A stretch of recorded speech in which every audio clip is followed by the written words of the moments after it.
My name is Martha Moore. I am the events manager here at Natural Lands. We are super thankful that you are all able to join us today. We have a panel discussion with Latino Outdoors.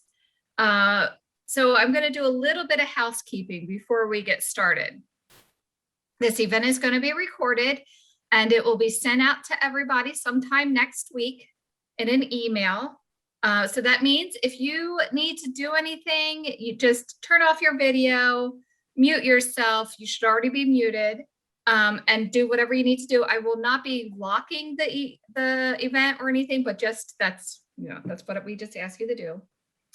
If you have any questions for any of the panelists today, you can throw them in the chat. The chat is at the bottom of the screen. Just please remember to hit enter. Or if you have any technical difficulties, you can chat me directly or throw that also in the chat. I will be muting everybody at the end, so that does mean everybody's going to get muted. Please just remember to unmute yourself when you start talking. Not a problem at all. And at the end, it would be great to see all of your smiling faces. So if you feel comfortable to turn on your video, that would be great. With that said, I'm going to pass this on to Kelly Herrencall. She is the Vice President of Communications and Engagement here at Natural Lands. Kelly, take it away.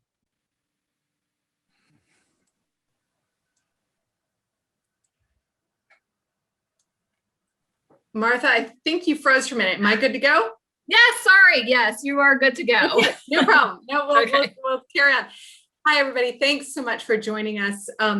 As Martha was saying before her internet froze, I'm the Vice President of Communications and Engagement at Natural Lands. We are a land trust that serves Eastern Pennsylvania and Southern New Jersey. So we do conservation work. We have conserved about 125,000 acres of land in our time. That includes a network of nature preserves that's about 25,000 acres that is open to the public. And then we work with private landowners to put conservation easements on their land. A big part of our mission is to care for the land that we are stewards of and to connect people to the nature that's on it, whether it's at our preserves or at events like this or through educational opportunities.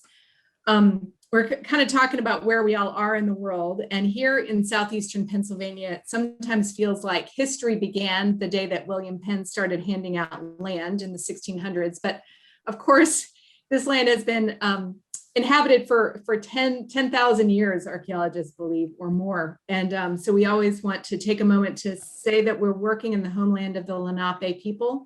And we really work to honor their history and their involvement in the land as it is now. So take a moment to do that. And I'm so thrilled that we have two co-host organizations tonight, also working in the Philadelphia region. Tacony Frankfurt Watershed Partnership. I'm sorry if I got that wrong, TTF, and the Friends of the Wissahickon. So I'm going to let each of those say a quick introduction of who they are. So happy to have you. Marilyn Torres from TTF. Thank you for that introduction, Kelly. I'm representing TTF, Tacony Frankfurt Watershed. We are all about connecting people to their creeks because our mission is to improve the health and vitality of our 30 square mile watershed by collaborating with our municipalities and leading our communities in education, stewardship, restoration, and advocacy. We work with neighbors, volunteers, schools, municipal governments, local businesses, and other community members to restore our watershed and strengthen our communities. We recognize that we serve a diverse watershed that is home to many disinvested communities that face environmental justice on a daily basis. We are committed to continuing and expanding our diversity, equity, inclusion, and justice work. From the headwaters in Abington, Cheltenham, Jenkintown, Rockledge, and Springfield and Montgomery County to neighborhoods in North Philadelphia, Northeast, and Northwest. We educate neighbors and stakeholders about clean water issues and how we can all make a difference at our homes and businesses, on our trails, and in our parks and communities. All of our work is based on partnership. In Philadelphia, working with the Parks and Recreation and Water departments, we focus on Tacony Creek Park, collaborating with neighbors to discover this historic urban watershed park trail, and creek. Through creative engagement efforts such as mural, oral history, photography, and music projects. Improvement programs such as planting and cleanups and activities including regular health, nature, and history walks and block parties. All of our bear walks are led in English and Spanish. Much of our outreach is bilingual, and we have bilingual staff because our park communities are largely Latinos. We also sponsor the Park Friends group, TCP Keepers, and that's what we do. Carolyn, thank you so much. We're so glad that you're here, and we're so thankful for the work that you do in your watershed. And we all know that water is kind of the magical instrument that connects us all, and so we need to make sure we're taking good care. Also hosting alongside us tonight are the Friends of the Wissahickon, and we have Executive Director Ruffian Tittman to just introduce that organization. Thank you for being here. Thank you so much, Kelly. I'm Ruffian Tittman. I am the Executive Director of Friends of the Wissahickon. And Friends of the Wissahickon stewards the 1,800 acres of Wissahickon Valley Park within Philadelphia.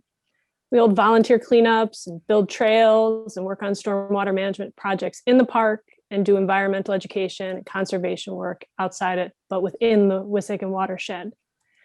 And I'm really happy to be here with great friends of our organization, Natural Lands Trust and Tacony Frankford Watershed Partnership. And just want to put a plug in for our new FOW map app, which is a great project we launched last year. The entire app is available, fully translated in English and Spanish. And I just wanted to tip my hat to the Tacony Frankford Watershed Partnership. It was really, they led by example, having so many of their engagement materials, website, and other interpretive work that was fully translated and so accessible, and really led the way. So happy to be here tonight, and looking forward to a great program. And you can find that app at fow.org/mapapp. Did you pay Denise before the well, thanks so much for co-hosting alongside us. It's wonderful to have such a great community of folks working in this arena. So Martha, I'll turn it back over to you. We're really excited to hear from our guest tonight. Yes. So let's go ahead and say a big thank you to Latino Outdoors.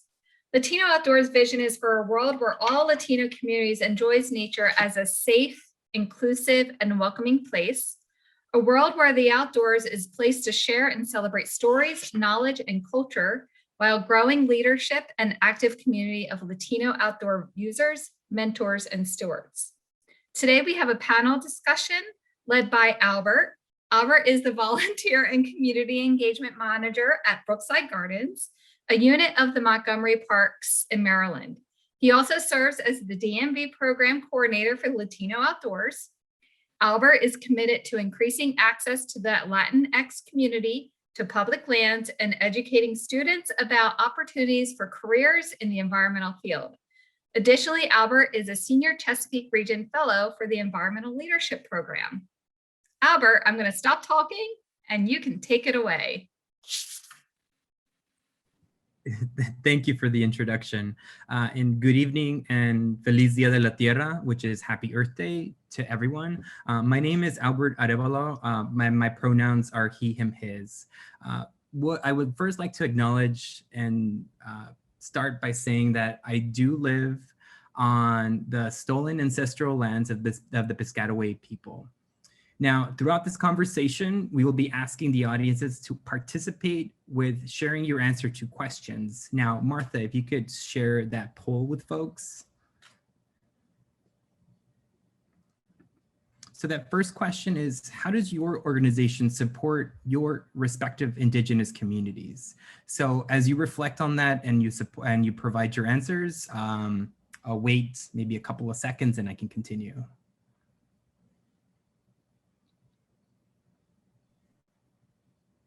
All right, they are coming in, Albert. Great.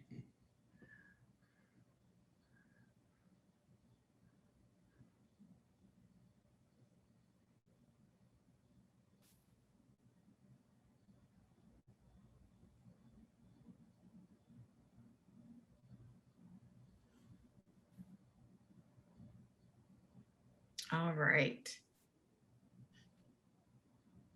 And I'm so sorry. I don't remember if I had this as multiple choices or not. It could be, I mean, people could select more than one and that works. I'm not sure if I allowed that. So, okay. Okay, so I'm going to share the results. Okay, there they are. Wonderful. Great. So as Martha had started, I am the DMV program coordinator for Latino Outdoors. And our mission is to inspire, connect, and engage the Latino communities in the outdoors and embrace cultura and familia as part of our outdoor narrative. Ensure our history, heritage, and leadership are valued and represented. I'd like to thank Natural Lands for organizing this event, and a special thank you to you, Martha, for hosting us this evening. I would like to start our conversation by sharing a few words from Margarita Vargas, Patron, in her Abre los Ojos, Yo Cuento blog post that was featured in Latino Outdoors. So she wrote, I considered a biology camping trip my first real encounter with nature. It required all the supplies. I thought I made it official. A tent I rented, a sleeping bag I borrowed, and no indoor plumbing for miles. I loved everything, the fresh air, the camping, the sleeping under the stars. After the experience, I didn't question my love for the outdoors, except for the fact that amongst my friends, it was considered a white people thing. It was something that required money, something my family and I didn't have. Growing up, these common phrases, no tenemos dinero, we do not have money, were common. Whenever I overheard a classmate share their upcoming family camping trip or their annual skiing trip, to me, there was an unspoken barrier of access and a common thread that only white people had access. That classist and racial distinction made it easier to shrug those experiences of white people as a white people thing. Internalizing whiteness prevented me from connecting with my mom on something that I didn't know we both love, which was the outdoors. So I thought it was a great message that she had, and I really wanted to start the conversation with that. And then I do have another question that I will just say, and I hope people could either reflect or type in your answers in the chat box. So the next question is, how can individuals who do not identify as people of color support marginalized communities on their quest to access the outdoors? And I'll repeat it. How can individuals who do not identify as POC, which is people of color, support marginalized communities on their quest to access the outdoors? So now as people reflect, and if you would like to enter your response in the chat, I welcome it. But now I would like to go ahead and start by asking our panelists to introduce themselves. So can you please introduce yourself with your name, where you grew up, your current location, and what is your relationship to the outdoors? And we'll start with Lucio, Gerardo, and Adrian. Well, thank you so much, Albert. My name is Lucila Fernandez. I am currently based in DC, also in the stolen and ancestral lands of the Piscataway people. I will be talking about a previous experience in Salt Lake City, where I was living just less than a year ago, and that is on the land of the Goshu and Eastern Shoshone people. I grew up in Annandale, Virginia, just south of DC. And my relationship to the outdoors, it's an interesting question, because when I think of my relationship to the outdoors, it's really as simple as just stepping outside of my house and just appreciating the trees that are out on the side of the street, appreciating any birds that I hear that are singing. Particularly in the pandemic, I know a lot of folks have been turning their attention to the sounds of nature. And that has brought me a lot of peace throughout the years and during the pandemic as well. Thank you. Gerardo, could you add? Hi, thanks Albert, and thanks everybody for allowing this to happen. My name is Gerardo Martinez. I'm based out of Edgewater, Maryland right now, and I see there's a few from my community here. I'm originally from the outside of Chicago, Illinois. Uh, my relationship with the outdoors is a little bit different of a story. So my father was an immigrant from Mexico. My mother is Navajo and Arab, and I grew up working in the fields with my father and my mother.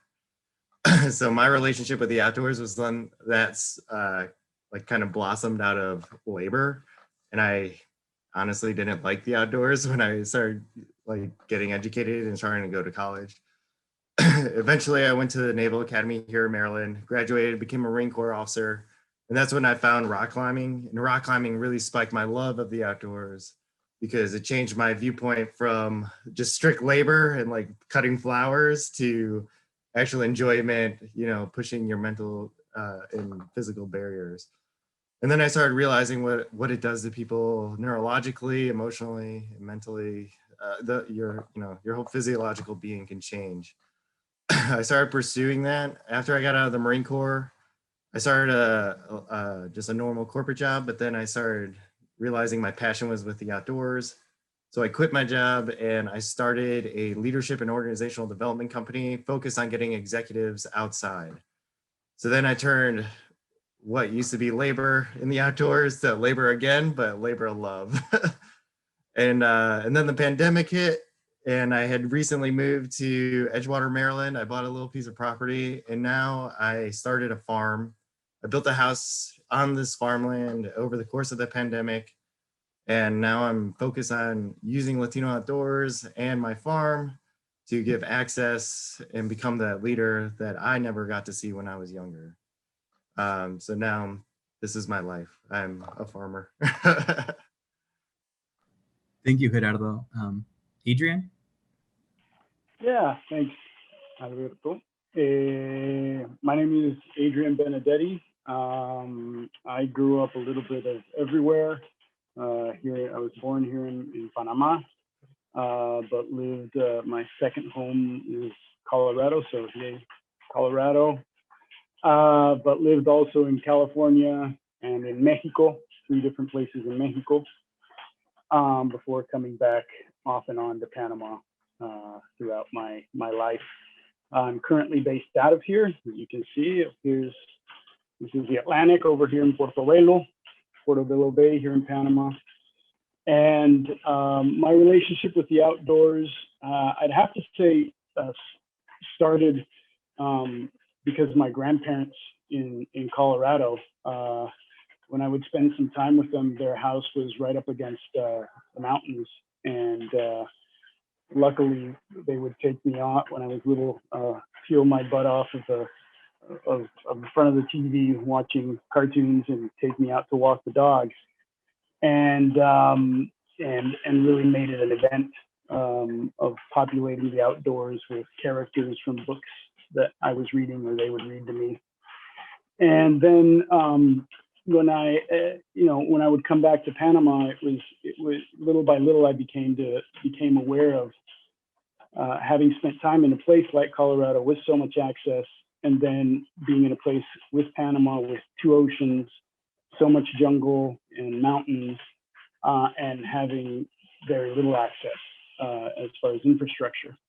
And reflecting on that, where I started working in environmental issues with the Peregrine Fund and the Harpy Eagle Conservation Project. And then that evolved into getting my master's at CSU, Conservation Leadership and Learning Project in their Human Dimensions Human Dimensions program.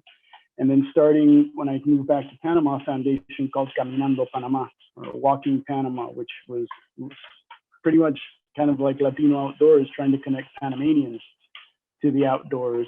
And when I realized all the work and planning that goes into creating outdoor experiences in protected areas, I realized that I needed to get some tools for that and understand how that planning process goes.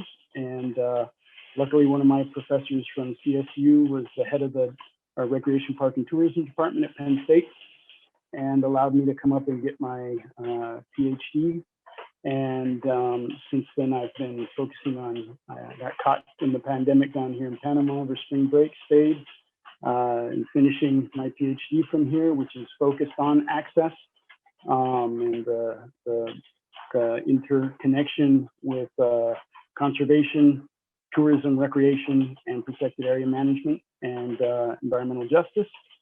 And I just recently got hired by the Ministry of Environment and a joint project of the Ministry of Environment and the Ministry of Tourism for, it's called 1,000 kilometers of trail, and it's looking to rehab or establish 1,000 kilometers of aquatic or terrestrial trails in parks and outside of parks here in Panama.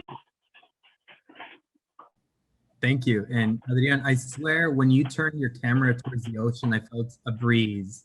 Maybe I'm just getting delusional of being at home for so long that just was, it was just the what I needed on this Earth Day.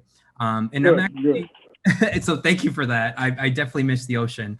I do want to highlight a lot of these comments from our earlier question about how individuals, what they do to who do not identify as POC support marginalized communities by volunteering, giving advice and resources, getting involved in planning efforts, directing money and resources, introduction to outdoor activities at the elementary level, which is extremely important.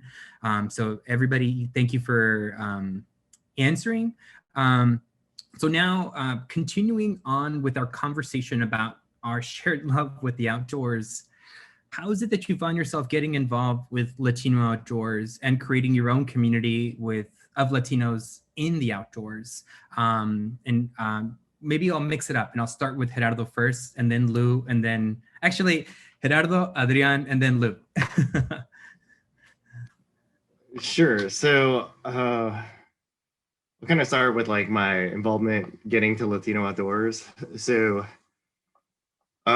I started rock climbing. I started noticing that I was really going to all these crags and up these rocks. And whenever there was a huge international presence, that I didn't feel alone. But if I went to a place that was mainly like Boulder, Colorado or something like that, it was predominantly white. And I am one of those people that I just like don't care. I was a Marine, so I'm a little aggressive and I'll just run over things. But I was really starting to realize when I started getting really involved with the outdoors that I was really alone. Like, and I'm used to that. I don't speak Spanish very well. I don't speak Arabic very well. And I definitely don't speak Navajo very well, Dine. So I'm used to being alone, but I realized that when I would invite other Latinos to come out with me, because I was based out of San Diego for a very long time, they were very intimidated and didn't want to come. And then as I started my company, I really started trying to push just like my representation outside. So I started going to Yosemite quite a bit and trying to make friends and like network quite a bit. And eventually that led me to meeting Albert. And my company at the time was doing super well. And then Latino Outdoors actually reached out to me to ask me to become a board member. And I think that was partly because one, I'm like Latino, but also I have a very different perspective as a business owner, as like someone who had to build something from nothing and coming from the fields. I'm like aggressive. I'm a Marine, so I'm like very blunt. You can see by the way I speak, I'm like a gorilla. But I think now that I have the capability to not only like serve on the board, but I can also like give access. So I try to sponsor as many people. I try to give out gear as much because the gear is really the largest hindrance to most like Latinos in the United States. I regularly go to Mexico and there's no such thing as like hindrance. But now I work with the board to try to gain access out here on the East Coast. And I really try to sponsor people. For me, that's my new passion, especially with my farm. Like everything's like biodynamically focused. Diversity is the way to get sustainable. So I try to push out more people of color. Thank you. Now I mixed myself up. Who was next, Lou or Adrian? Should I flip a coin? Let's go with Lou. think that Adrian in the mix, but I like this. You're keeping us on our toes. Yeah, thank you so much for this question. I was just kind of thinking back on the outdoor identity that I've formulated over the years and how that's kind of played into my touch and go relationship with Latino Outdoors as I've been kind of developing that personally. And earlier when you asked the question about what is my relationship to the outdoors, I often think and very careful with how I respond to that because I am aware that I am modeling a behavior and an attitude towards how I define nature and how I let that nature define me and my identity to that, relative to that. And a big driver for me in my motivation for being with Latino Outdoors and supporting this work is access.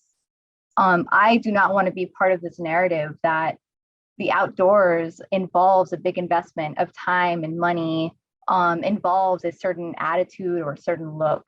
So I have challenged myself to kind of look at what is around me that is nature and is considered nature and can be a part of my identity.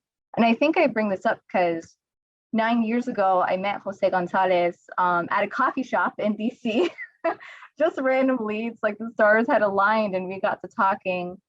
And I had just started a job at the zoo here, the Smithsonian National Zoo. By pure luck, I could not find a job for 8 months after graduating from undergrad. Is right after the first economic downturn that we've experienced in our recent history. And I just happened into an internship that involved writing curriculum in English and Spanish for a long distance learning program about migratory birds and their cultural connections. I had no idea about anything related to environmental work or natural resources work. I just came in with the skill set of I'm proficient in Spanish and English and writing.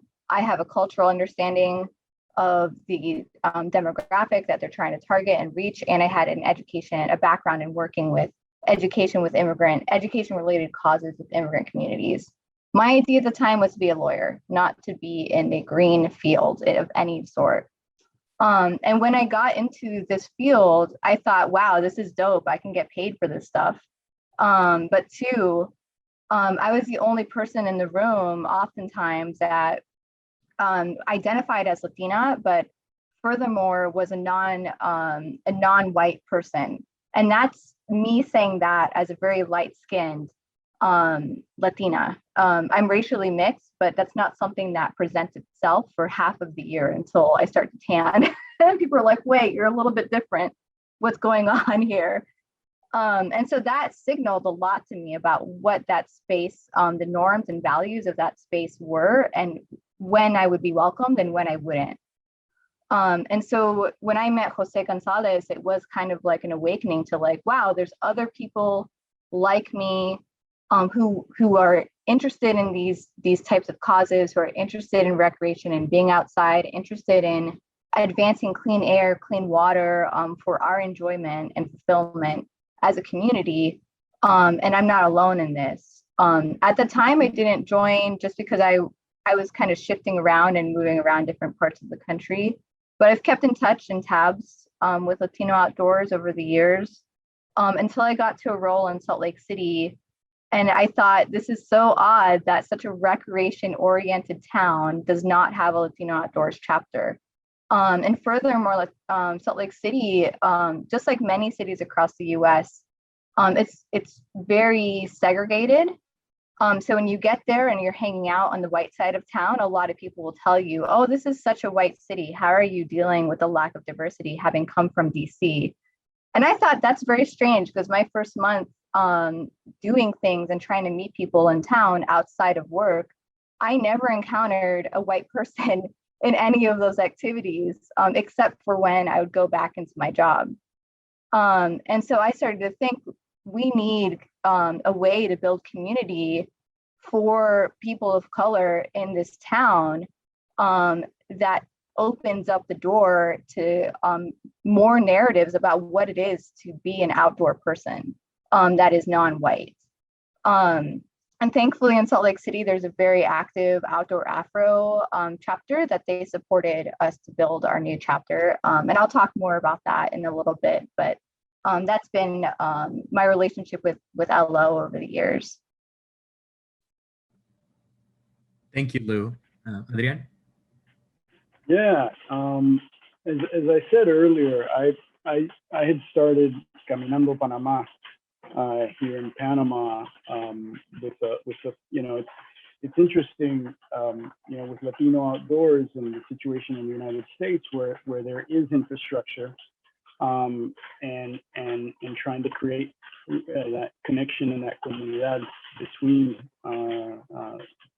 community and the environment and the parks and recreation. Whereas here, as I was saying, there is no infrastructure and very little culture around active outdoor recreation.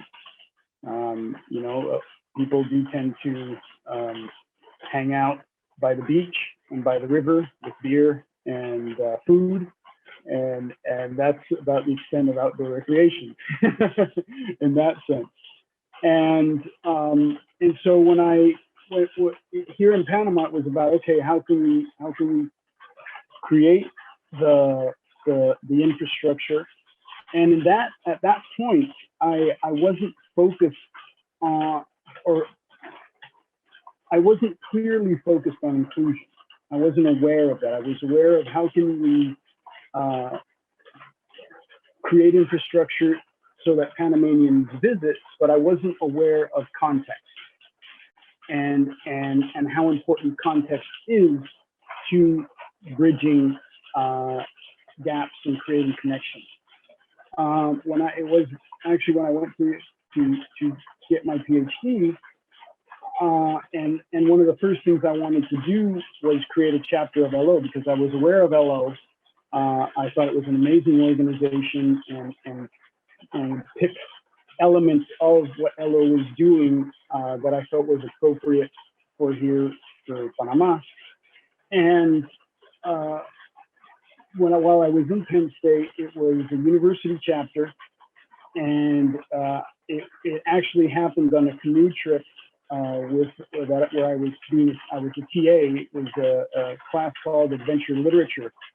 And it was a trip that we had down to Susquehanna, and there was an undergrad student, and she was Latina, and she's actually from the Philly area.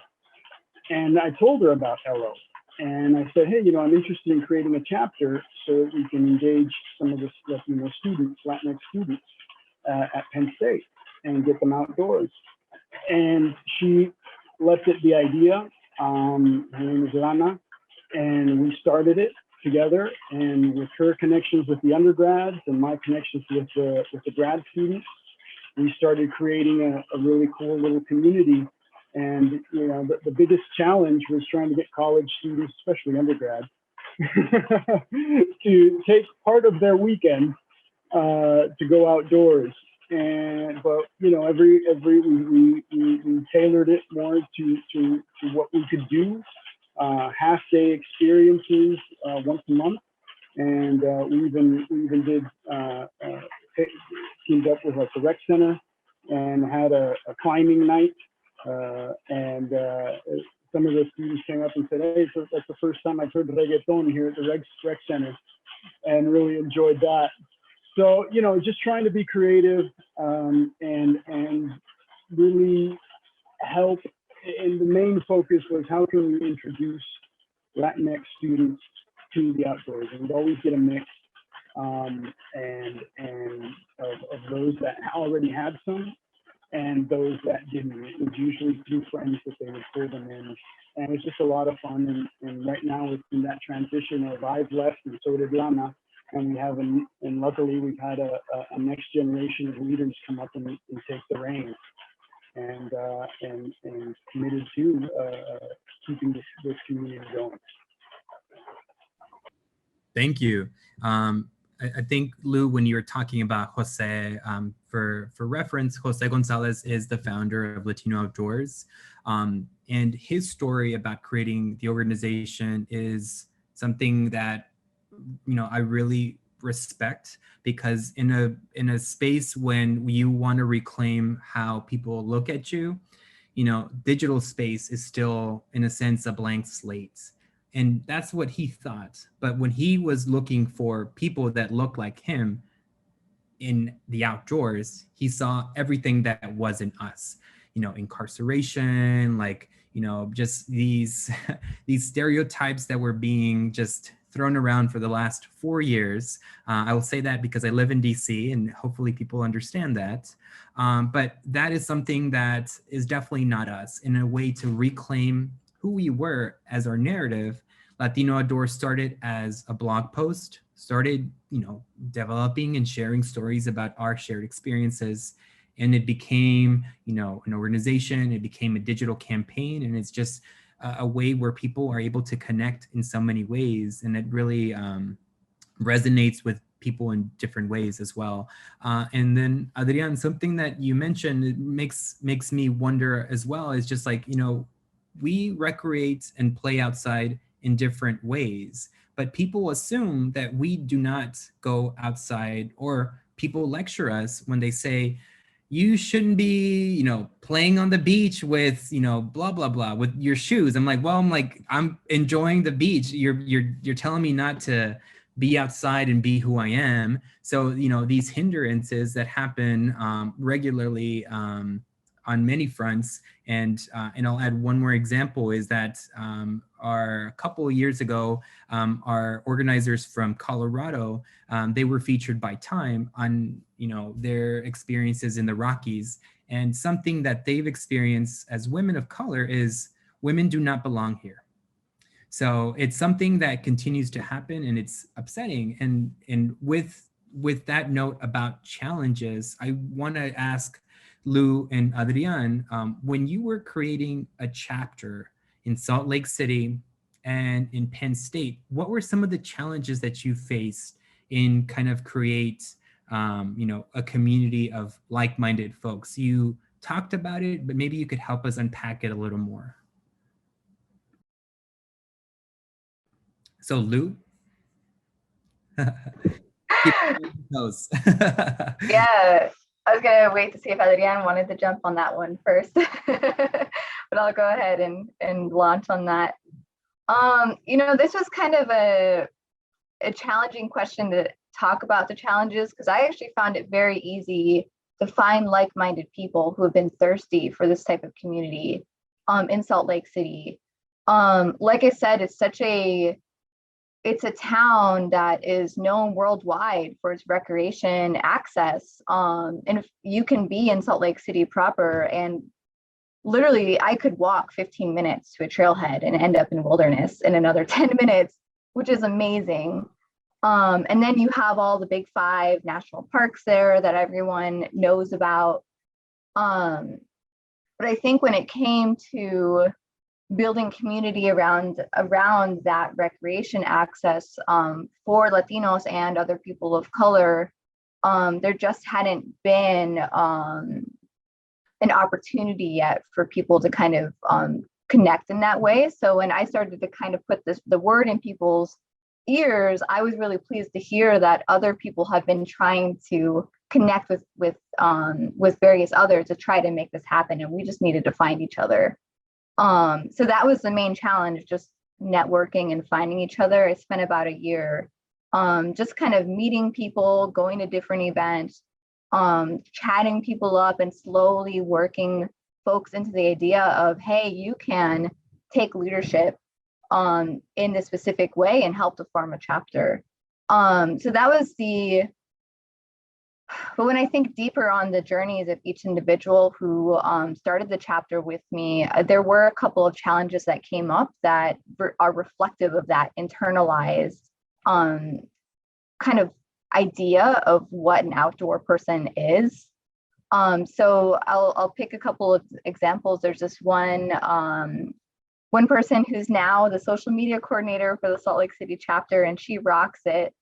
But when I first started talking to her about, hey, I think that you'd be excellent at starting a chapter. I think that you'd be a great role model for the community. I see how you go out with your son and you go birding together and you kind of wade in different pools, in some of the Salt Lake, the areas around the Salt Lake.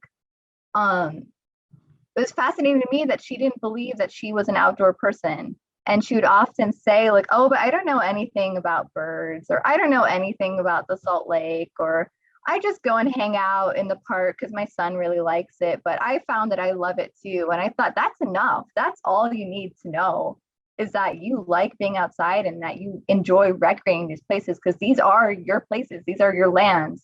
And that's what we're trying to model through a community like Latino Outdoors, among many other things. But that's the first step, is just kind of awareness of these are your lands and taking ownership of that.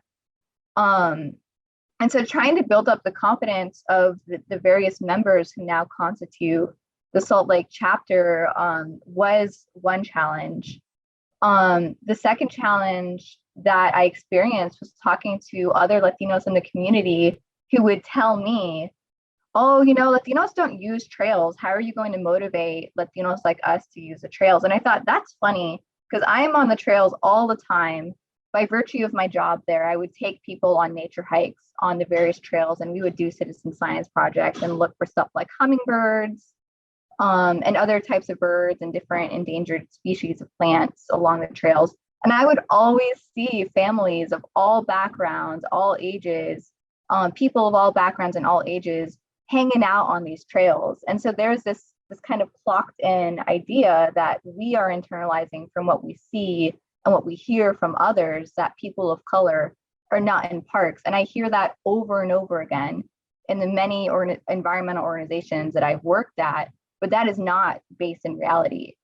Now, there are many reasons why people of color or non-binary people may be concerned and may feel unsafe in open space, and we'll definitely talk about that.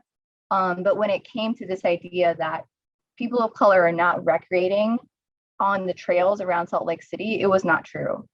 And I think part of that is because folks will often think about the big 5 national parks, like what's 4-hour drive away from Salt Lake City, but they're not thinking about the city parks, the suburb parks, the many trails that kind of branch off of these areas that Salt Lake City is very blessed to have very direct access to.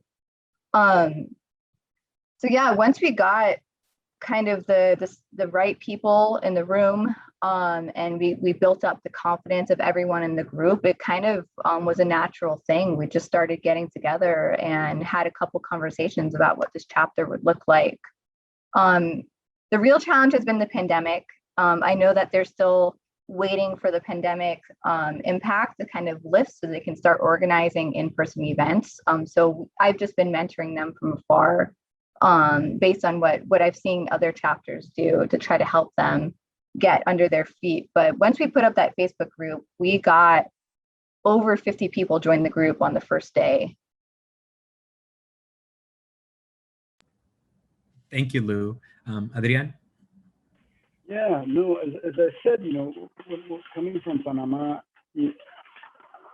I was more focused on you know, my perception of what the issues were about access and inclusion was very much focused on the infrastructure and thinking that, you know, hey, if Panamanians are more aware of the infrastructure and that these places exist, then they'll come and realize that there's so much more that our parks and protected areas have to offer, and connect with them.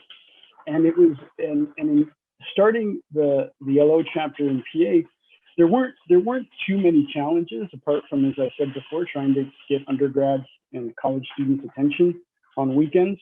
But what was really interesting was in the curriculum that I had at Penn State and in recreation, parks and tourism management, I really didn't get much exposure to the issue of equity inclusion in the outdoors.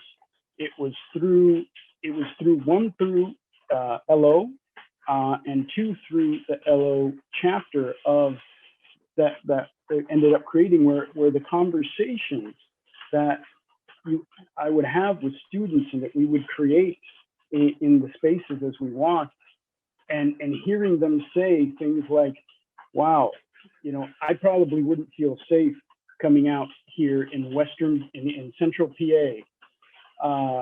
For those of you that know central PA, State College is a little bubble where Penn State is, and right outside, it becomes very rural very fast. And you combine that with people putting up signs on their lawns over the past 4 years and things like that, and it can become a very aggressive space. And having those conversations with students and even some of my friends who are BIPOC or LGBTQ, and becoming myself and educating and becoming more and more aware of the layers and as I said, the context, and then figuring out. I think that the difficult part was figuring out in the whirlwind that is university environment and grad school. You know, there's so much to talk about with this issue. How can we organize events and get things at relevant topics and relevant incorporate these issues into the hikes when most of the time, sometimes the students just want to disconnect. So it was striking that balance of helping create spaces of relaxation, because that was part of the whole idea as well of getting students de-stressed and allow them to focus on more basic things in life as a walk in the park or things like that. But then realize that those walks trigger things and emotions that needed to be acknowledged. And so it has been a fascinating experience of, I was thinking this was just going to do one thing, and then realizing that it opened up so many more paths and so many more educational and even spiritual moments of reflecting and learning. No, thank you for that, Adrian. I think it makes me reflect on, you know, the opportunities that we have to connect with people are in very intimate settings are you know, opportunities that we could really make an impact. And this is pre-pandemic, of course, but Latino Outdoors had 2 retreats, one for men and one for women. Which one is the positive masculinity, where men were put in together to talk about toxic masculinity. And the women were placed as a safe space. It was the Female Trans Women X retreat, where women talked about women issues in the outdoors. And I think these are really, you know, important because, as Adrian mentioned, sometimes, you know, things unravel and people, you know, say certain things, or an incident just sparks a conversation. And, you know, I think in those moments, we really have to be able to de-escalate some of these situations before it becomes bigger issues. So now I do want to transition to a question for Gerardo specifically. So could you speak on the value of having a diverse board of directors, and any advice for individuals listening to become board members to organizations that they represent? Sure. Yeah. So I take a lot of my inspiration and my decision-making capability from nature itself. So, you know, to talk about the farm again, biodiversity is really how you become sustainable, right? Like diversifying, just like your input, your ideas, and you'll figure out a way to survive. As everybody saw throughout COVID, if you were a single offer, you probably suffered, like a restaurant or something like that. But those who had super diverse income streams, like multiple sources, something failed, but something survived, or something thrived. And the same goes for almost any organization, whether it's a nonprofit or a corporate executive committee. You want that diversification just so that so you can see all blind spots. Where I think I come in terms of the like Latino Outdoors board of directors is I'm not really the one to go out and lead these events like Albert and Lucida. I'm the one that has the access to the other pocketbooks, the ones that are led by white organizations, because those are my clients. So my clients are like huge multi-million-dollar companies, some even in the billions. And I get Latino Outdoors into that. My diversity is not really diversity of like, yeah, I hit the Latino bucket, but my diversity comes from my diversity of experience. So I come from the corporate realm, whereas most nonprofits are very philanthropic. Very few people have, you know, a giant pocketbook, which I don't, but I have friends that do. Um, so like becoming a, like searching out to become a board of director is not something that I would ever advise. It's a lot of unpaid work, but I would say like you want to look at it as your sphere of influence, not just your passion for the mission, but also your ability to actually impact the organization, whether that's through monetary reasons or actual action that you can bring through. So I was able to bring my Rolodex and some other things and my programming from my other company, and now my farm, which is a separate organization, so I can bring that to LO. But I would say if you're more passionate about the mission, like don't worry about the title behind it. I don't. Like I'm more than happy to participate in all the events and lead an event if I have to. I get nervous, you know, not like Albert. But I would say don't even think about becoming a board. Just look at how you can impact the mission. Thank you, Gerardo. And being considerate of time, I think I'll see if we could squeeze in this last question for all three of us, or all three of the panelists, Lou, Gerardo, and then Adrian. So the last question is, as Latino outdoor leaders, I know you have a dual role as being community organizers and advocates for the Latinx community, specifically when it comes to recreational opportunities. Oftentimes, outdoor recreation issues are seen as apolitical issues in social justice realm. How would you respond to someone who didn't see access to the outdoors as an equity issue? And it's a very big question to ask in 3 minutes, but I know we could do it. All right, I'll try to keep it as succinct as possible. Gerardo, earlier you talked about when you got into rock climbing, you discovered some of those neurological, mental and physical benefits of being outside and recreating in that way, and other forms of recreation. And Adrian, you talked about some of that mental well-being a little bit further, about being able to de-stress, being able to kind of get away, right, for the things kind of stressing you, but also it involves some emotional triggers of being outside. And I think if we all believe that we as humans and the broader society of humans all deserve the ability to live long, healthy lives, telling people that the outdoors and outdoor access is not a social equity problem, you are counter intuitive and being counterproductive to that goal of human right to a long, healthy life. It's also a human right to clean water, clean air, and to outdoor access, to enjoy all those benefits. That said, the other piece of that is the reality of violence in the outdoors towards Black, Asian, and Latinx and other non-white communities, which Adrian was talking about. And that is goes hand in hand as another social equity issue that presents as a barrier for that outdoor access.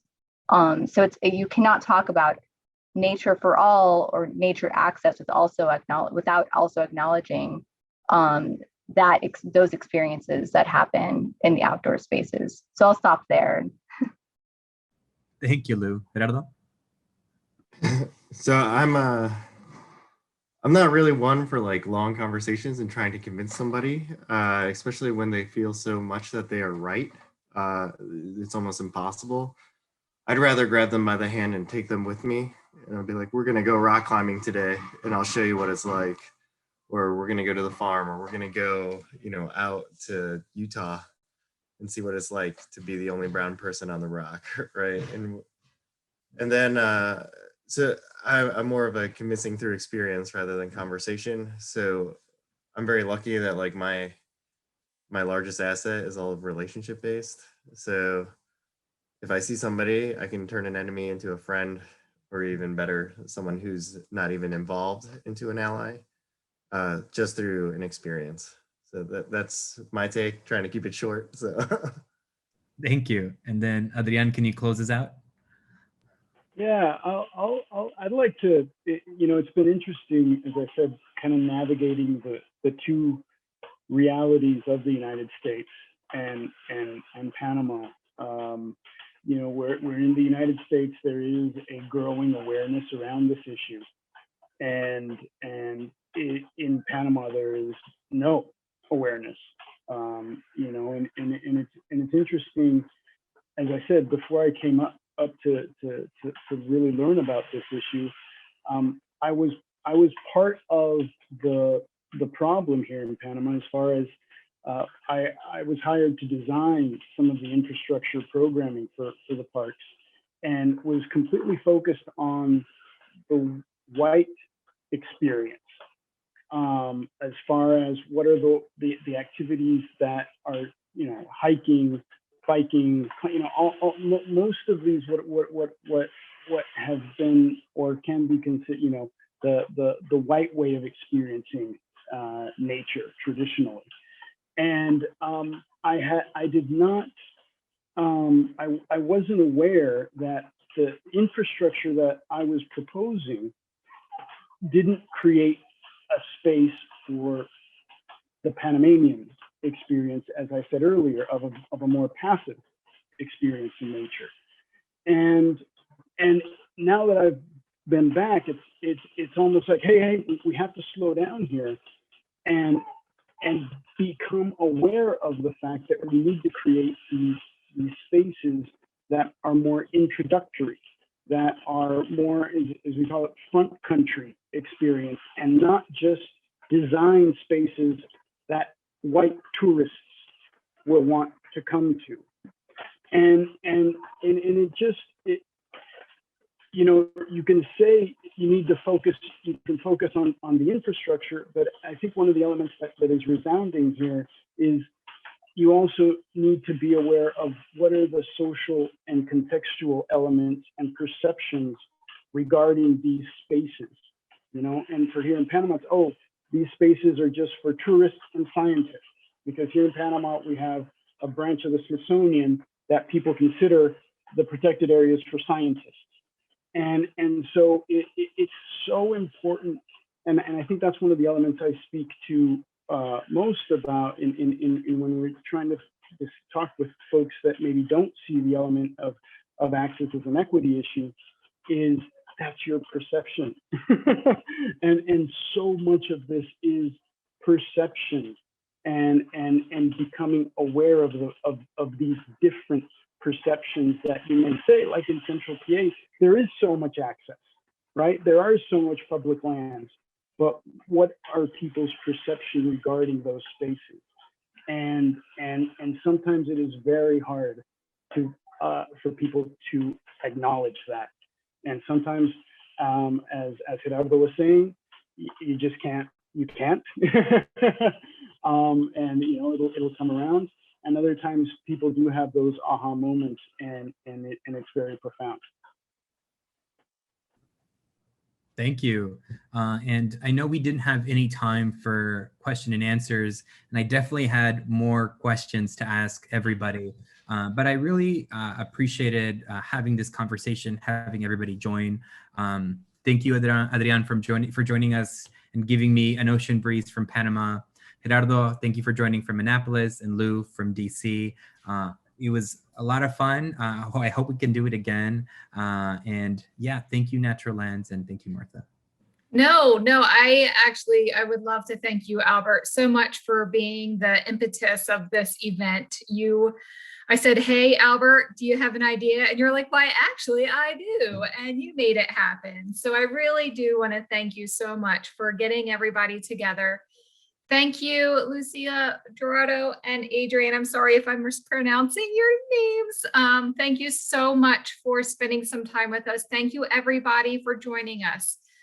This is something that I always say. If you have a thought tonight, I call them those like bedtime thoughts or those shower thoughts. Oh, I wish I had this question.